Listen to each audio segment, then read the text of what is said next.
Oh, really? It doesn't sound good? Sorry, I have a recording going. We're gonna look at the audio really quick. I can hear Jason just fine. Does it sound better now? Okay, Alex said he could hear you just fine. Okay, cool. All right. So I think I'm gonna get things started now. Thank you. Little audio issues. We usually always start off these meetings with just some introductions. And so thank you all for coming. I am Jason Marentet, local section president. I work for ACM. And so I'm going to go around. We'll start over here with Ethan. If you are a board member, if you're an officer, let us know. Just say your company and just kind of just do an intro really quick. Sure. I'm Ethan Williams. I'm with ACM. I started earlier this year, so I'm pretty new into the scheduling industry. Happy to be here for my first meeting. Thanks, Ethan. Sean? Sean Debo, secretary for the chapter, for the Crispy Company. Barry Kaplan, no board member. I work for ACM. Alex Shaw, ACM and a scheduler. Okay. Jeff? Jeff Ostermiller, board member, ACM. Chris Pastellis, I'm a project manager with Tetra Tech. Please, Francis, and I'm glad you're all working. I retired in 15, but I was a member of this chapter for a long time. Thank you, Cleve. Dawn Riley, board member, ACL. And Jeff Taylor, ACM. Richard Drusnigo, board member and airport PM type guy. Bill Munnell, ACM speaker, board member. there you go. And Scott? Scott Martin, treasurer of the board. Thank you. And you help. I guess I can introduce the people from online. Also online, we have Amy Fortin McLaughlin, John Hardyway, Siavash Amasi, Alex Olson, and Ryan Bernard. So we have good attendance online as well. So thank you all for attending. As you can see, we're trying out another new venue, so I hope you guys enjoyed it. We'll accept any feedback you guys have from it. So we're trying to, just move away from different venues and try out what we're gonna get, and hopefully we'll find something that is working and that everyone loves, and we'll stick with it if it's working out. So thank you. Our next meeting is going to be our December social, which will be on December 3rd. It's a Tuesday. We usually don't have a regular program on November and December due to the holidays, so we just do a social, and then we'll have our rest of our program January through April. We'll have four meetings throughout there. So hope to see you all at the next social. We're doing homes again. Last year I think was our biggest attended one. I think we had like 12 or 13 people at that one, which was kind of fun. We do trivia night. So hope to see you guys there. They make good beers and it's a pretty good, cool trivia night. So if you've been there, try to get everyone else to come. So I think that's really all the announcements I had. I don't really like doing a big intro. So I'm gonna try to introduce Phil now, who is going to do, a presentation on P6 program scheduling. And he has a PSP with the AACE and also a PMP through PMI. We worked together for a number of years at DTE, and I noticed right away when I got to DTE how much respect that all of the DTE people had for the ability that he had, not only in like the data analysis and data scientist stuff he had, but in the scheduling. And so he helped onboard me there and taught me so much. And then I think he's doing a lot of the same stuff with the consumers. So I feel like I'm honored to introduce him and do this introduction right now and do the presentation. Thank you. All right, we'll do a sound check one real quick. You can hear me okay? Scott, you can hear me okay? Okay. I'm assuming you can see the screen all right. So moving into this. So this is titled this program scheduling with Primavera. There are in the utility industry, there are mainly anyway, there are what I come to identify as two main types of schedules. One are for projects, like construction projects or line building or whatever. And then there are programs, which are many smaller projects. So that second part is what we're going to be talking about tonight. A little bit about me. I graduated from Western Michigan in 2009. Don't let that date me. I was on the 5-year plan, so I'm actually older than that. I got my PSP in 2020, my PMP 3 years later. And then I've been with ACM from 2013 to current. And then, primarily scheduler for electric and gas utilities. So I've been with DTE and Consumers Energy, where I'm at now. Did a 3 or 4 year stint at Detroit Public Lighting Department, which no longer exists. And also did a short stint with the Lansing Board of Water and Light. So schedulers. I see there's a couple of you here. Some of you are old enough to maybe use the Mayan calendar instead of the Gregorian calendar to actually schedule stuff. But if I was to tell you that you were going to have a schedule that consisted of 16,000 activities, how nervous would you be? A little A little nervous? Okay. If I was to tell you that you were going to be managing 1,200 of them in the next 30 days, would you be a little more nervous? Okay. If I was to tell you you were going to have 300 of them in the next week, would that make you a little more nervous? No, not anymore. Okay. So that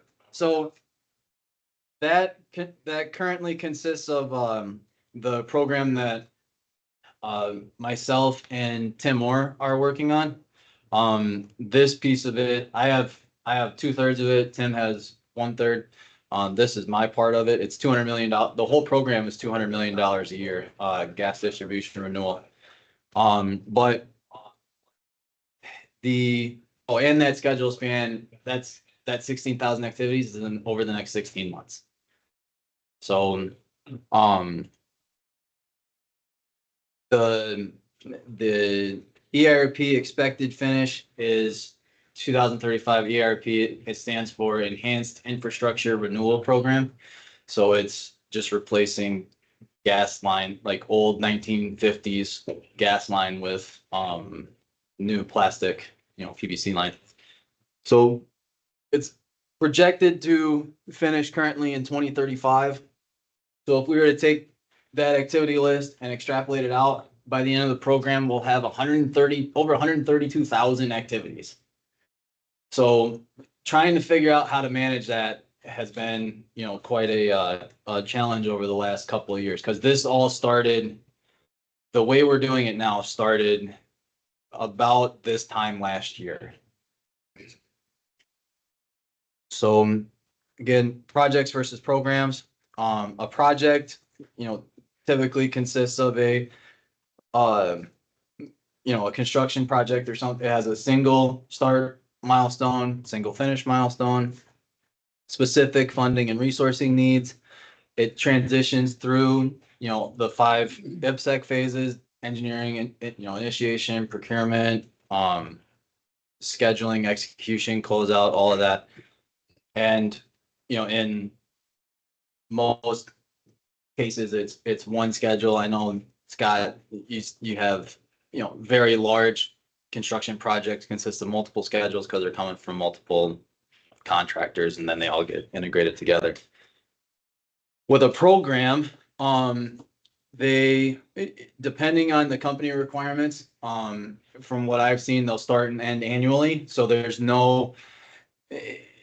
it's not based on the work completed necessarily as just a point in time, because it's mostly aligned with cost metrics.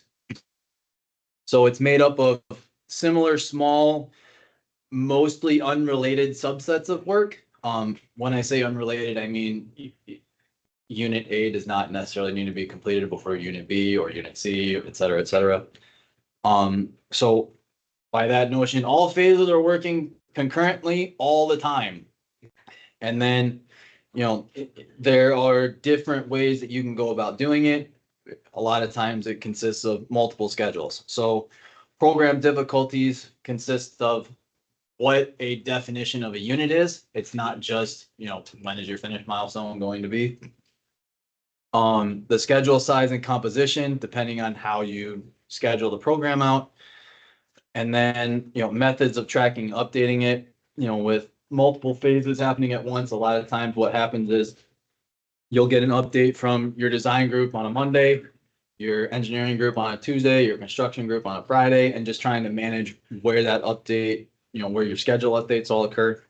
And then prioritizing not only the schedule updates that you have, but then creating new, the schedules for new work, future work, trying to do all your future planning, etc.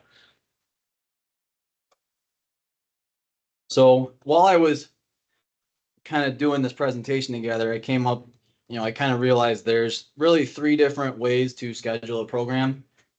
The first way, and I say that, and this is how, like, my own evolution of scheduling programs kind of happened from between PLD, moving to DTE, moving to here to consumers where I'm at now. So you start with a single schedule. So it's one schedule for the entire program.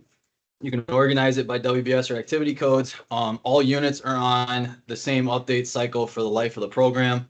So regardless of how long the program is, you're always going to have I'm going to say, baggage of completed stuff.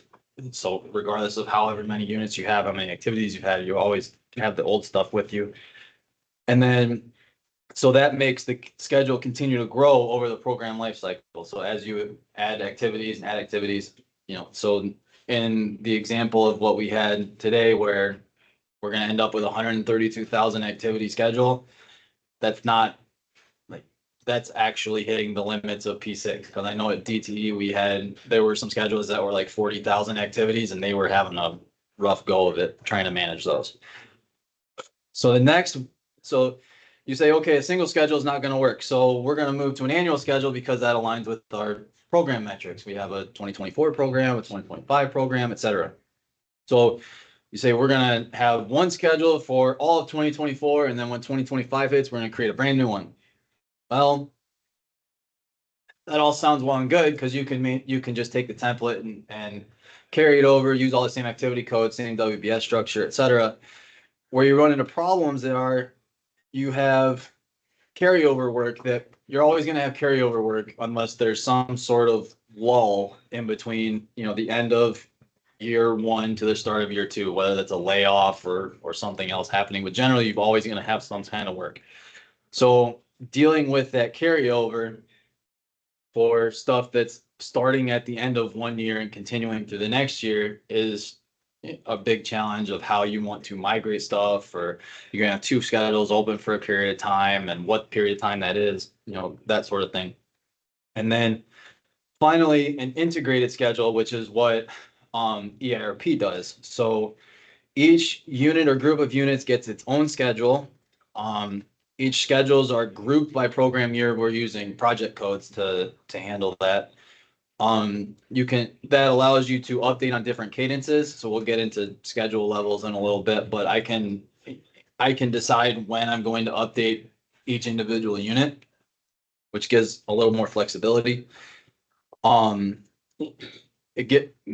downfall of that is you have not only many activities to deal with, but many schedules to deal with. So EIRP right now, I have 75 active projects right now, like between whether they're going to be starting construction within 30 days or they're within 30 days of finishing construction.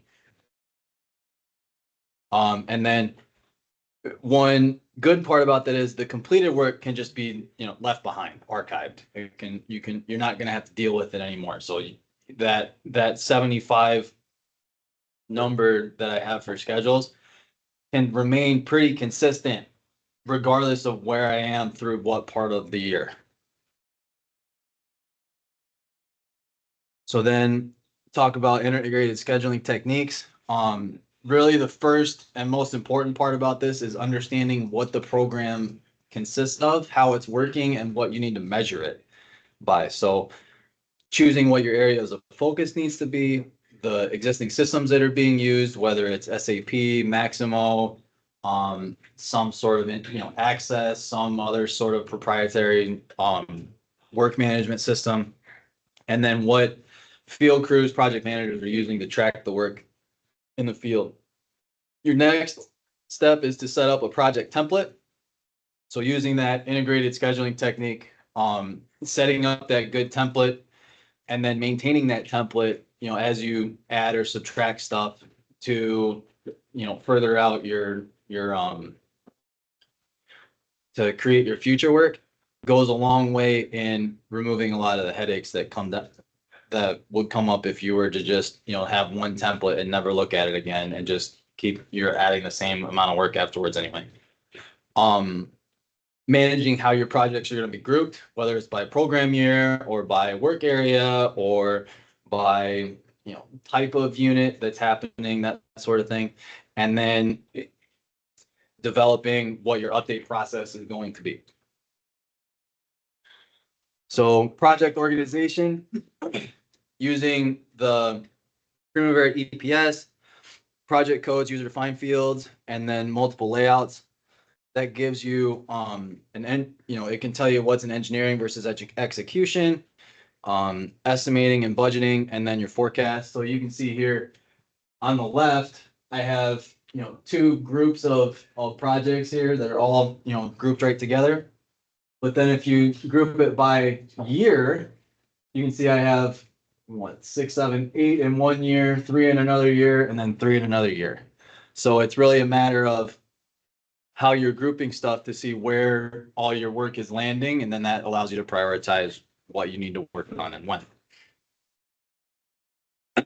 So getting back to program understanding the reporting requirements and working backwards from there is your biggest, use that to the biggest advantage that you possibly can. Because if you know how you're supposed to report out stuff, you can then reverse engineer how you want to be able to track it in Primavera so that you can get the outputs that you want. So leveraging, the existing systems that you have for reporting, the workforce types that you have, whether it's internal or external, their units of measure for units, whether it's feet or miles or individual pieces of equipment or poles or things like that. And then any adjacent groups and their reporting methods. So not only if I have a program manager that says I need to know XYZ reporting requirements, I've also got this group over here that's taking a different look at slicing our program a different way for a different set of metrics. And I got a program over here that's taking the same program that's analyzing it a different set of ways. And then I got programs behind me that have outputs that I need to be able to incorporate into my schedule and utilizing their reports so that I can update my stuff faster. So these are examples of a couple Power BI reports that I've created for EIRP. So the top one is what we use on a day-to-day basis. The left half of it is based off of daily reports from construction crews. The right half of it is based off the schedule and the actual units. So I'm doing a weekly schedule update for all of my construction work, whereas the construction crews are submitting daily work, and then they'll be able to track their work day to day. And then as that week rolls over, I'll incorporate all those updates into my schedule, and then there'll be a mesh there. Everything gets trued up, and then we move on.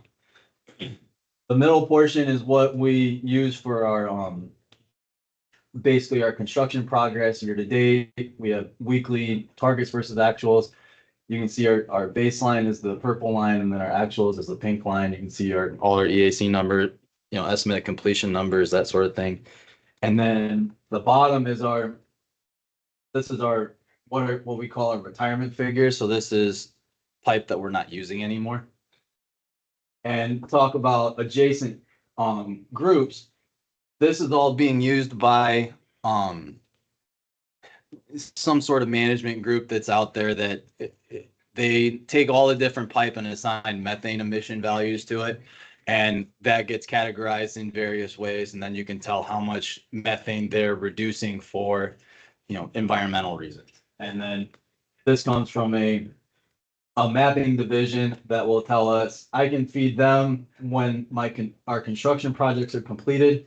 I can see when they do their work, and then I can see what their actuals are, because my estimates and their actuals are always different.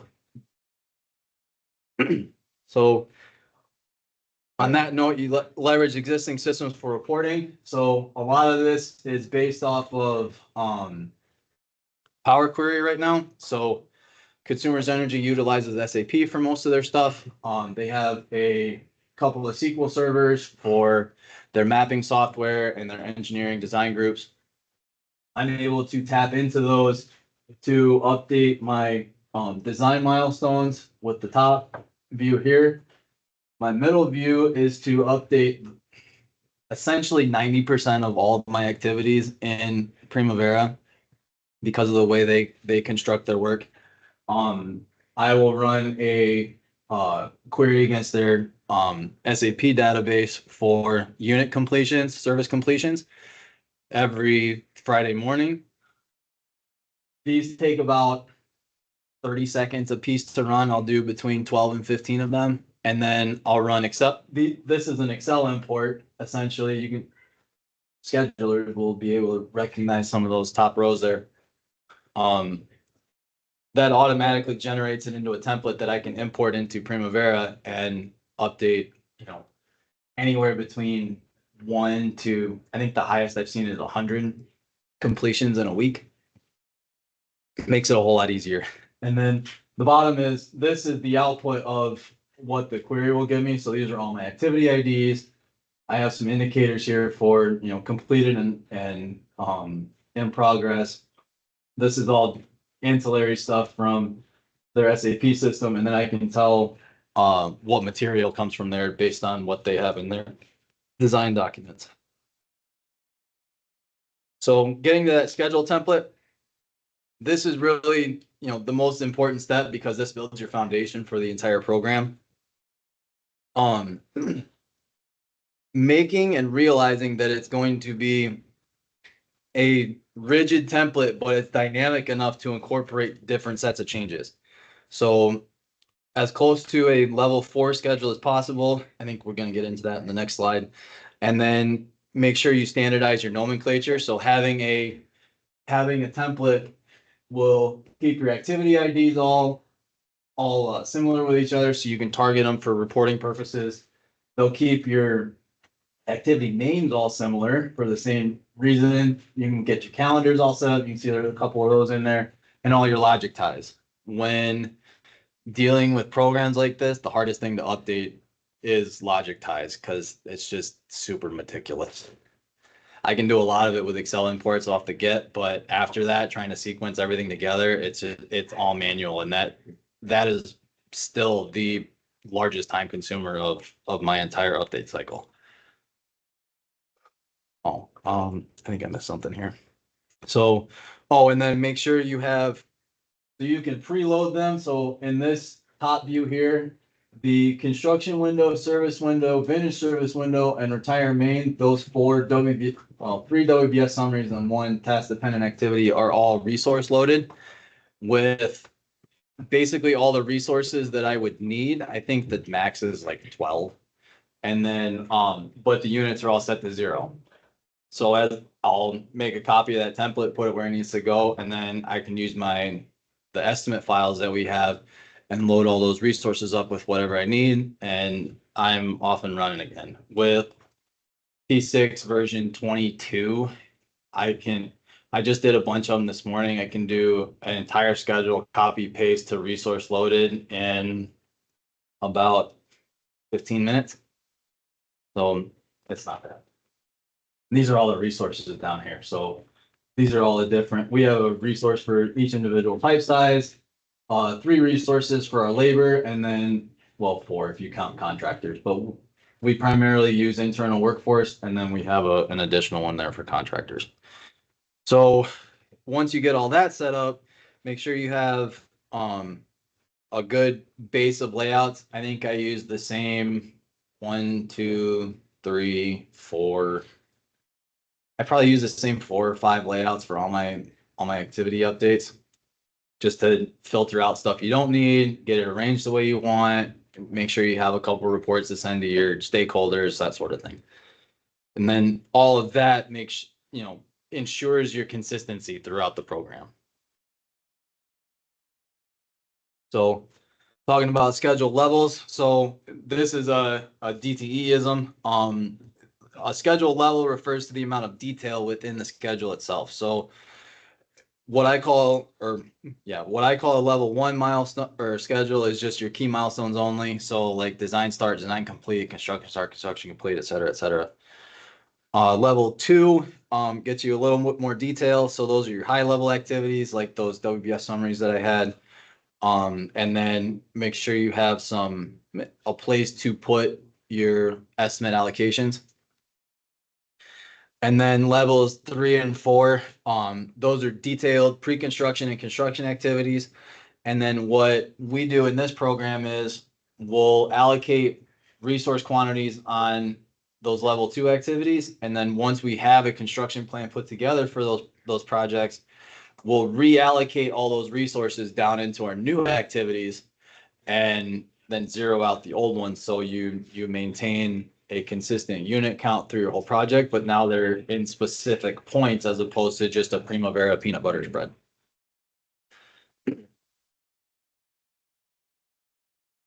Tracking unit completion.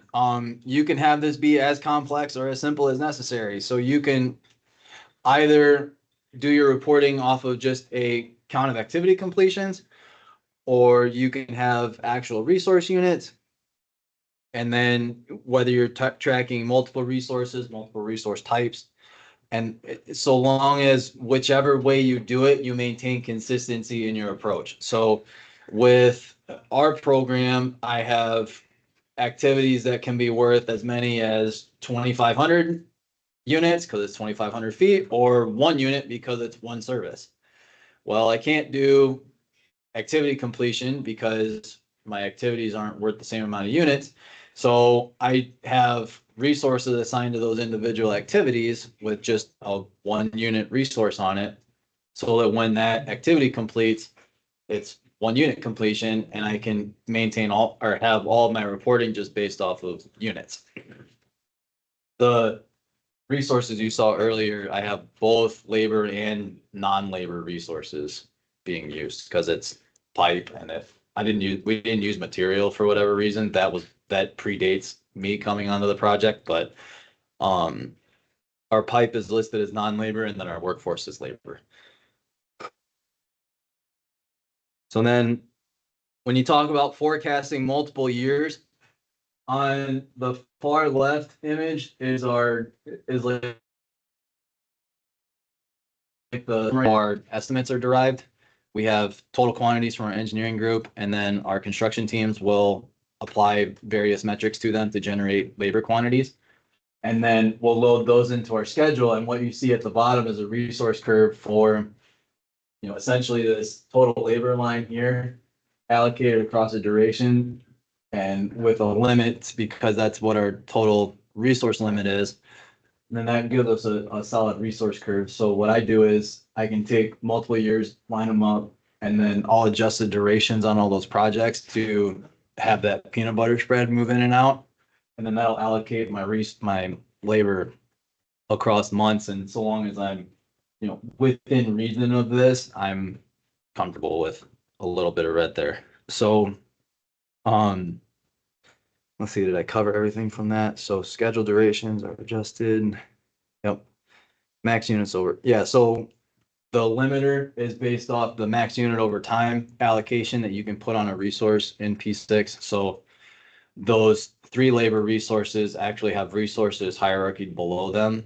And then I can assign, daily because I can assign daily man hours for those, which roll up and roll up and roll up to where I can get a resource curve for that entire space. And then I can tell engineering then, like this bottom group here is what we're planning for 2026. Like, hey guys, this group of projects you have listed for 2026 is gonna not just cover 2026, it's gonna cover 2027 also.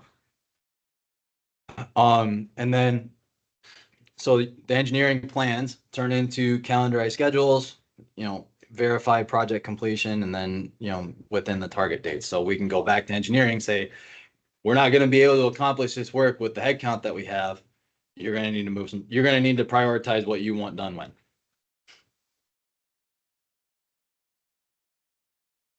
Now, cost schedule integration is something that we've come up with just in the last really like 6 months.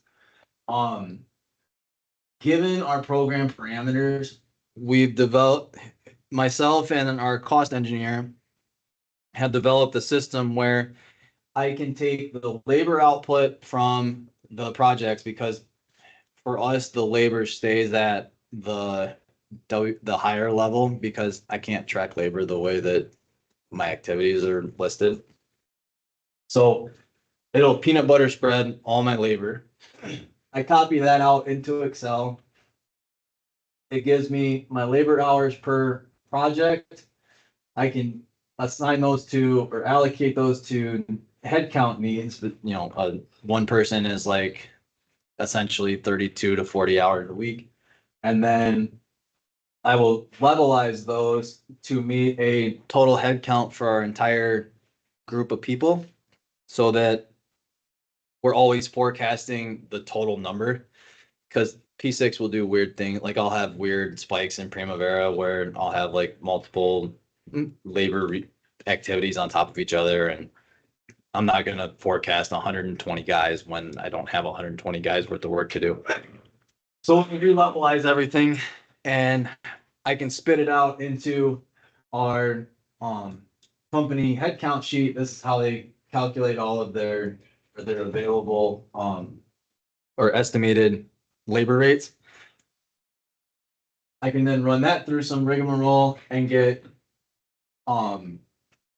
monthly labor values, which is what the cost engineers need because they work on a calendar and not a week-to-week basis. Since Primavera schedules all their stuff really by the hour, base unit for Primavera is hours, base unit for cost engineers is days, base unit for our company schedulers are weeks. So getting it down to a day for the cost engineers to then roll it back up to a month is how we're able to do that. So there's a lot of steps in there. It's it's really like 4 or 5 different spreadsheets. It takes me about an hour to do the whole thing once a month. So our givens here for our program, the cost engineers, the program managers are ultimately responsible for top level accuracy. So if I have 75 different schedules over the course of a year, they don't care about having it that granular. They just need to know their top level number. And then our labor density is proportional to production. So if you have more headcount on a project, you're going to have more production, which is really proportional to about how, 90% of our adjacent crafts are used, whether that's contractors, hard surface, soft surface restorations, our locates, our traffic control, that sort of thing. So our labor density is, it has a relation to how much outside contractor service we're going to be having over a period of time. So that's that one. So we will allocate remaining hours based off what our initial estimate was from our actuals to date. If it ever goes to 0, there is a minimum number that I keep on hand if we end up going over in our labor values but we haven't finished our work yet. I'll just keep that minimum for, based on how many weeks we have. And then those remaining project hours then translated into weekly headcount for company estimates. Talk about levelizing those hours to a given set of head count. Head count figures are plugged into our estimator.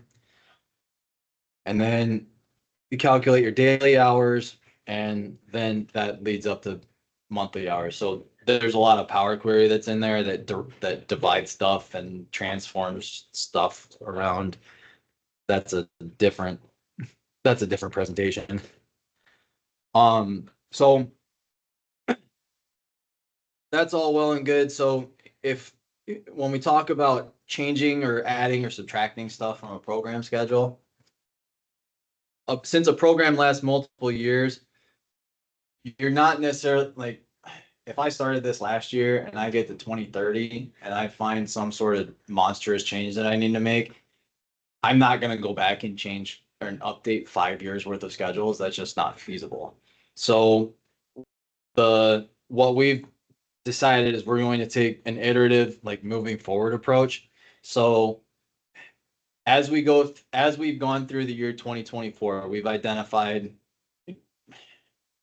like 3 or 4 small things that we want to change in our schedules for 2025, as well as target a couple of different, like, medium term goals to try to make the schedules do for us in 2025, 2026. So we'll kind of pilot those in our current year with 1 or 2 individual schedules. And then if that works, we'll incorporate it into the template so that everything moving forward will work. And then any of the program, the schedules that have already been created, we'll have to go back and manually do those. That's the one downside to all this.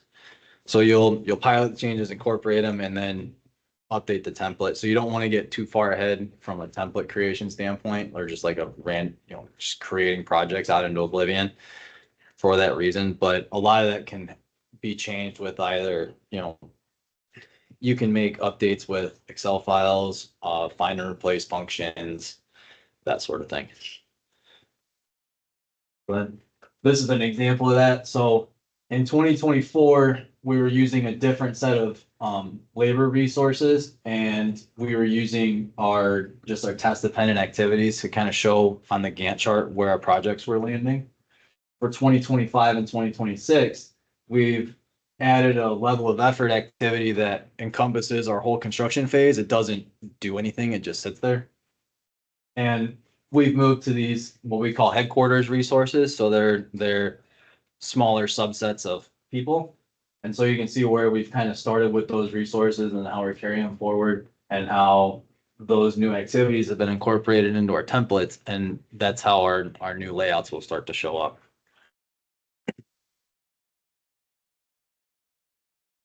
So for ERP, this was 2024 was the first year that we fully implemented this methodology to scheduling. We had 3 or 4 schedules at the end of 23 that we piloted before we fully implemented this.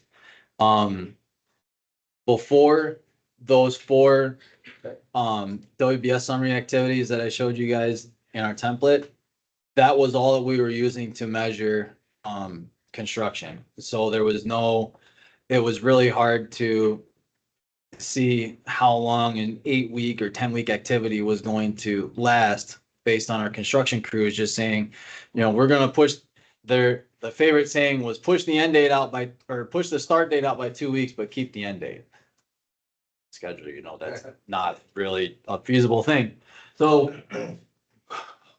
year over year from 23 to 24, we've seen a 23% reduction in unit cost. So we measure our cost on a per mile basis. We've seen a 25% increase in efficiency for our service installations. So that's, all the imports the Excel imports that we were doing and measuring how those were going in. It's kind of ironic because that was our least achievable goal that we'd set out for ourselves at the end of 23, and that's where we saw the biggest improvement. The data integrity and stability piece of this is really what has impressed, I think, most everybody at Consumers. So we've moved from a multiple Excel file world into a singular Primavera database plus a SharePoint list that's only used, on a short-term basis. It's allowed us to, Primavera will calculate or maintain our estimate at completion units and labor hours and that sort of thing. Where in Excel, nothing was like logically tied to each other. It was all just numbers that people were putting in. And then they were constantly in there having to refigure everything to make sure that their footages were right and all that. It was a nightmare.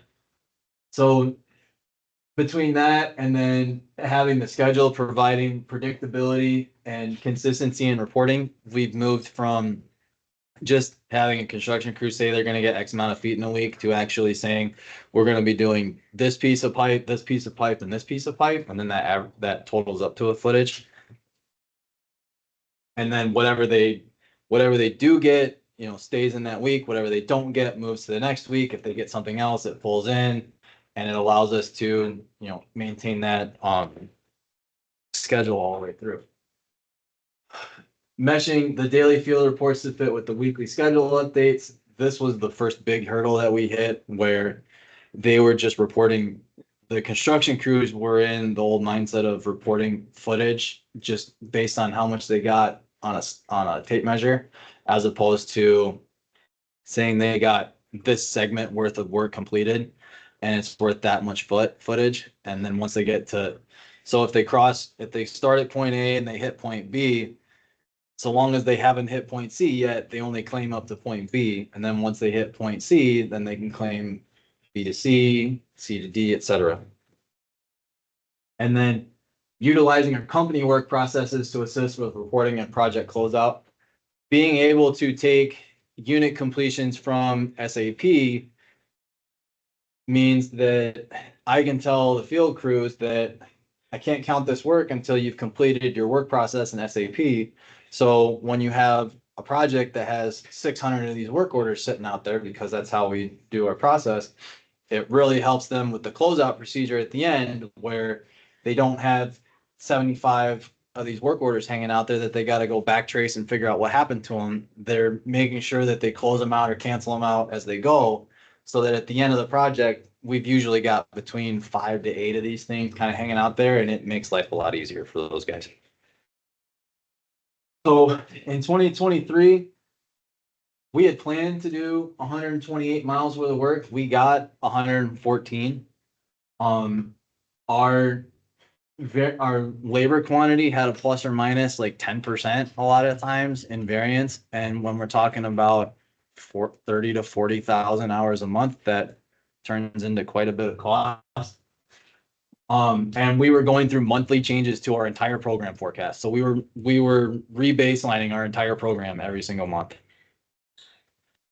In 2024, we planned for 115 miles.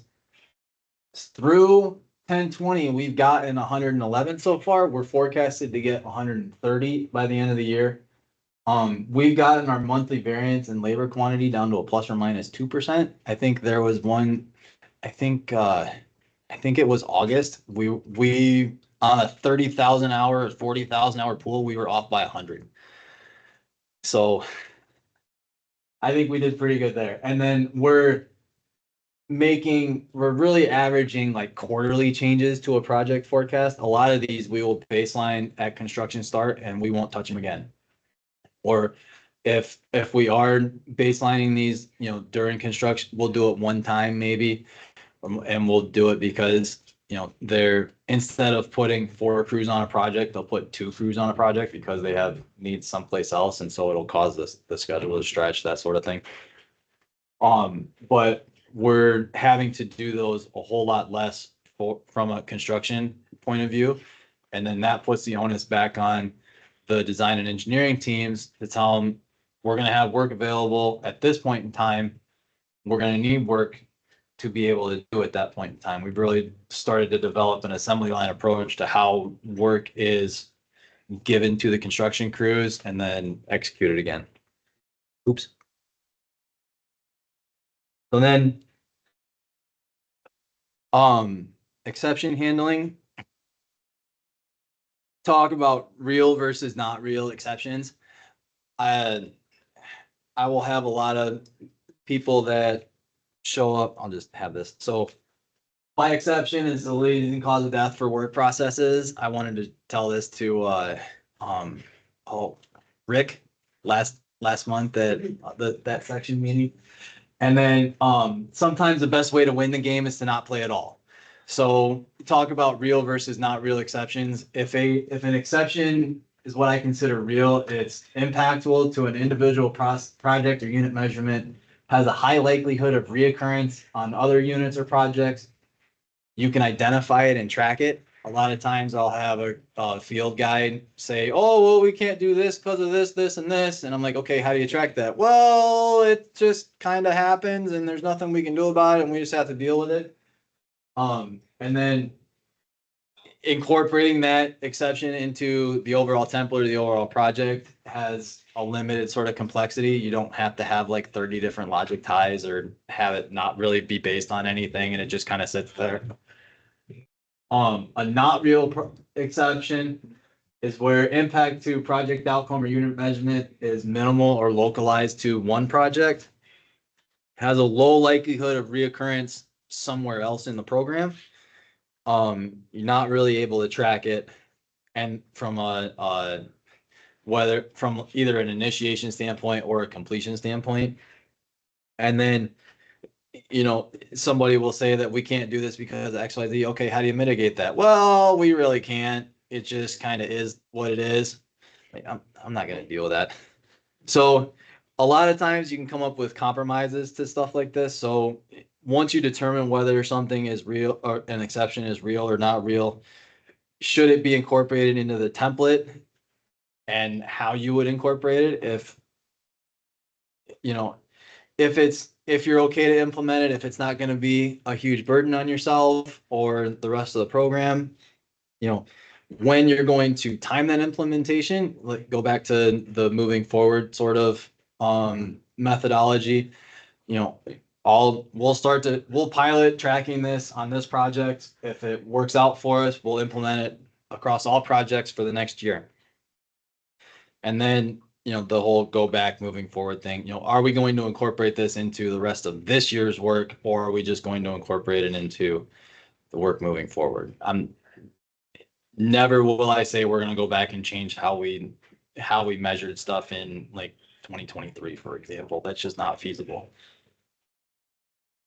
And then bonus round. So one thing we've been able to do with our program is really take our schedules and create a physical representation of it with GIS. So GIS is a global mapping component that a lot of utilities are using these days. Since we have what I call segmented our work, so we've divided our project plans up into what essentially a crew can get done with a single shot of a ditch witch. Like that, they'll bore out between 300 to 500 feet of pipe and pull back that much amount to get stuck in the ground. They'll put it back together and then they'll move on to the next one. So each one of these, you know, diamond to diamond here is what I call a segment. You can see the labels. So the first label is our project ID. The middle number is the pipe diameter. And then the last number is the actual like segment ID that we're giving it. Excuse me. And so as you know, the way this is colored right now is that one. Oh, that's all by pipe type 2. So this is all by pipe size. So our orange is 2-inch, the blue is 4-inch, and the pink is 6-inch diameter pipe. I've actually been able to connect this GIS table here on the left to Primavera itself on the right with a standalone query. And since my bore shot IDs here equate to my activity IDs in Primavera, I can then pull in my activity status, the footage that I've assigned to it, the start and finish dates for when that segment was completed. And in GIS, you can adjust what your labeling properties are to where I can have these colored red or blue to show which ones are done and which ones aren't. Or I can have them grouped by, I have these segments going in, this week, I have this set up for next week, I have this set up for the week after. And then, so yeah, that covers off my slide.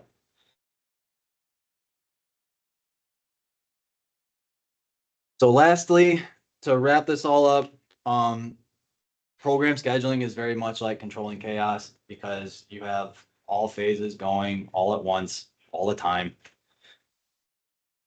Your scheduling methodology depends on your program size, scope, and complexity, whether you want to have an integrated schedule with a whole bunch of different projects or an annualized schedule or just one big schedule for an entire program. It really depends on what your overall program length is described to be, how many activities you think you're going to need, and what your unit length of time for unit completion is. Cater your schedule to the best update cycle. So is it feasible for you to update all phases of a schedule at one time, or are you going to need to break it apart to where you're going to update design at one point, construction at one point? Are you going to be able to update your future work at the same time? How far into the future are you going to be able to go, et cetera? Maintain consistent processes when creating and updating your schedules. Automate wherever possible, whether it's leveraging an existing system, whether it's taking reports from a field and, in an Excel variety and having a macro, transform it into an Excel import file or something along that line. Change is constant, implementation is consistent. So your program is always going to evolve. The way you measure your program is always going to evolve. Just make sure that you implement those changes on a consistent basis, as opposed to just implementing stuff all the time, and it will prevent a whole lot of headache. And then have fun. Most importantly. So that's the end of my presentation. So questions, comments, concerns, or snide remarks from the group, whether in person or online. That was a military thing. What? What are you doing about material costs, cost of pipe, cost of equipment, et cetera, et cetera? So I have the great pleasure of not being being required to utilize dollar signs whatsoever in my schedule. I just feed my cost engineer the information that he needs, and he generates estimates off of that. He has his own sets of estimate files where he'll take the scope documents that we have, apply multipliers to them by pipe size and footage and stuff like that. And then most of the time it's really on like a T-minus basis. So he'll have a construction start date from me. He'll backdate it by roughly a month or two and predict and say the cost will hit here. Yeah. In your GIS example, so I can understand maybe the scale of that, is that like a neighborhood? So yeah, so this is part of the city. These boxes here are what we call phases. So each box here is a different schedule, and they all just incorporate into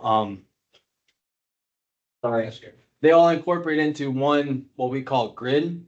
So I have a phase as a project in Primavera, and then if I go back several slides here, where I had that example of like how I had one group of projects on one side versus 3 groups on another.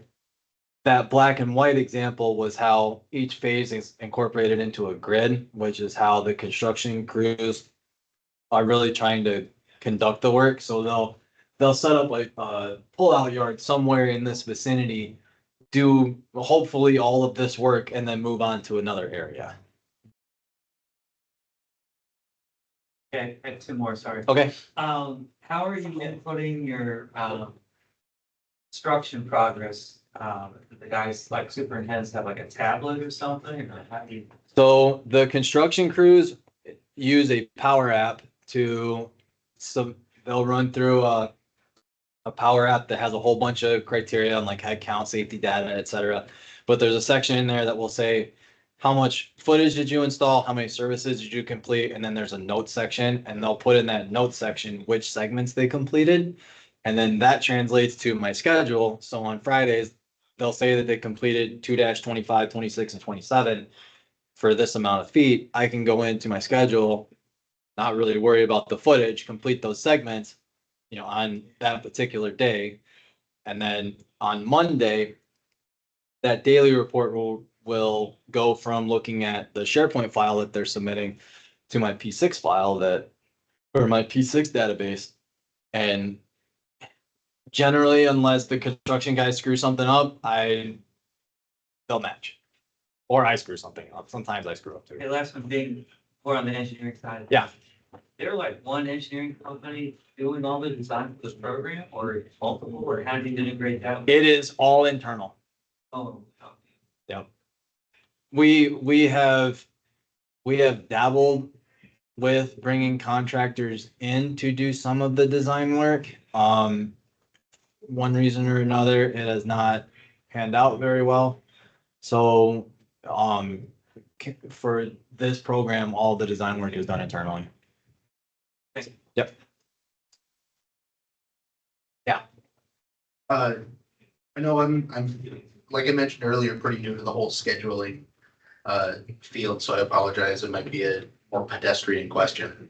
As far as integrated schedules, are you updating all of your different projects individually and then integrating them together? Or are you sending them out to different groups to get updated and then recompiling them to integrate them together? So I use the term integrated scheduling because that's kind of the buzzword nowadays around utilities. Usually what it's meant is a utility or a PMO has a group of project schedules, right? Like regular construction project schedules. I think Crispin does this too. And they'll roll them all up together, open them all simultaneously and get the same kind of picture that how I'm using for this program. So while this is an integrated program schedule in that sort of light, as far as an update cycle, anything that is currently in construction, I'm updating weekly, or, construction is imminent. So construction start within 30 days or construction currently underway, I'll update weekly. Anything that is in design, like I think we call it like final engineering. So between 60 and 90% or 100% design, I'll update every other week.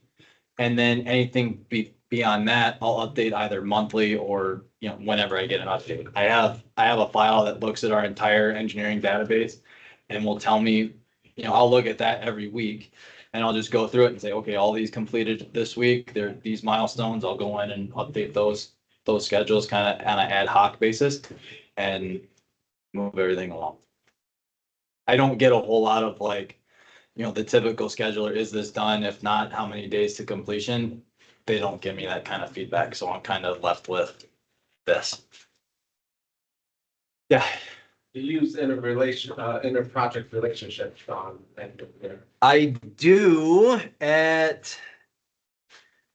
when it comes to putting together a like a yearly look ahead like this. These projects are all tied together on a milestone basis. Okay. I'm not tying individual activities together. Right. I tried that at one point and it didn't work out. So I do have some layouts where I'm actually tracking crew progress, where they'll say, okay, crew 1 is going to do these segments, follow up with these services, and then transition to this phase. Yeah. I have had that work to some degree, but I don't really consider that like interconnecting schedules, more as just having my activities lay out a different way. And with 75 of them, let's say on one project they're late, does that affect the other Yep. projects? And do you have to just basically make the changes as project by project, or So does it happen to it was life easier for you once it's wrong and you just bring stuff and then they'll do it for you. So the way it works for us, I have all of my current work in progress is set to where it is. All of my on deck projects, so where they're moving next, I have constrained to act like start dates, for lack of a better term, because they have to keep those dates fairly consistent for coordinating, planning, permitting, that sort of thing. We tried the whole like let one phase drive another, and it just turned into this accordion effect that no one had any sort of appetite for. So once we got to the on deck projects being constrained, then it was really just any changes to the estimates or durations or however they were gonna build those projects. Those effects then translated to how follow-on projects. Yeah. Okay. I was thinking about the, units like, well, we were supposed to do 5, you only did 2. Well, that's gonna affect whatever's in the. Yeah, so within that project, it does, and it will affect the finish date Yeah. and that sort of thing. When we start to get within 30 days of a project of another phase starting, then we'll start to look at that and see where the overlap is and Okay. stuff. Cause I have a 4-week look ahead that I send the project teams every week. So they'll start to see schedule or another phase creeping up into their Yeah. look ahead, and then you can start to have those conversations like, are you actually gonna start this here, or do you need to move it? Right, okay. We'll finish it up. Okay. One of the biggest issues I had with the one program I had at DTE was sharing of resources. So I know you said that you, resource loading, you have to share resources with other program providers. So we have the luxury of, our program employs a workforce essentially. So we have between 375 to 400 people that, unless they're specifically told to go someplace else, they're working on our work. When it comes to the DTE piece of this, that's where, to Ethan's point, having an integrated schedule, you need to have a higher level view of everything else going on around you to see if your program is affected by a project over here or a project over there. And it almost turns your entire operation into one giant program, essentially. That's some of those projects. Everything, is internal, including the construction? Our construction workforce is 85% internal, 15% of it is done by contractors.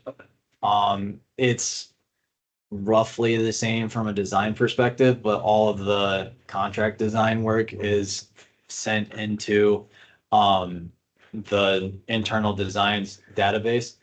And our scheduling methodology was actually derived from a contractor schedule on how they built one of their jobs. And I said, I want to do this for the whole program.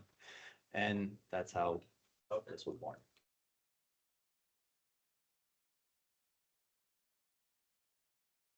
Every once in a while, a nasty little contractor like myself will come up with a good idea and it'll affect the whole utility. What a shocker. Huh? DT used to always call us contractor trash. They don't call us that as much anymore. No, They didn't actually. It was a term of endearment. I had one project manager say that. Okay. Thank you, Phil. No. Any questions from the peanut gallery? No? Okay. All right. Yeah, we I'll forgot. just to give you kudos, huge results for Phil and Tim on the EIP program, truly a transformational performance. And it changed the narrative of the program, so Does he do movies too? kudos for. Like, that sounds like a movie review.